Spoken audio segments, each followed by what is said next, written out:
how important they were for sort of changing the tone slightly. And just as a slightly second question, how easy do you find it to mesh your two careers as an actor and director?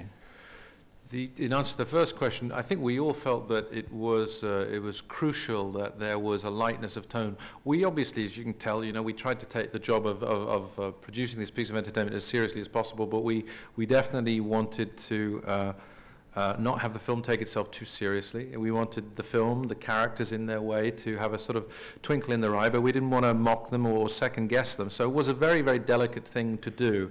But it depended at all times in trying to reach this kind of simplicity. And as you were talking about earlier on, it's a sort of archetypal idea and part of the myth. Gods amongst men is a well-trodden path in terms of an idea, and it produces dramatic tension, comic tension, and romantic tension if you produce a potential relationship between two people from different worlds and then break it up.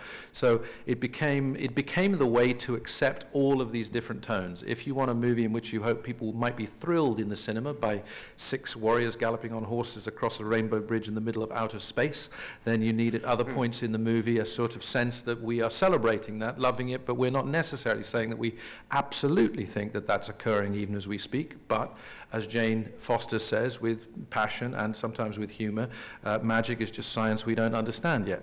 So humor became essential to do all that. And in terms of the acting and directing, I try and follow my instinct. I try and listen when I have an opportunity to choose, which isn't always. But when I do, I try and listen for the instinct of what I think will make me feel passionate and engage me, and I follow that and work out. It's not a question of, well, I'll direct, I'll act, because life doesn't work like that. It's just where does one's sort of artistic kind of instinct take one, and it's still taking me to both places. Actually, as an actor, one of the most exciting things is working with these two fellas and with the rest of our cast. That's wonderful. There's actually a great thrill in watching how other people do it. They always do it differently, and it's great to learn from these guys, and I unquestionably have, and from the more established folk like Tony and Natalie.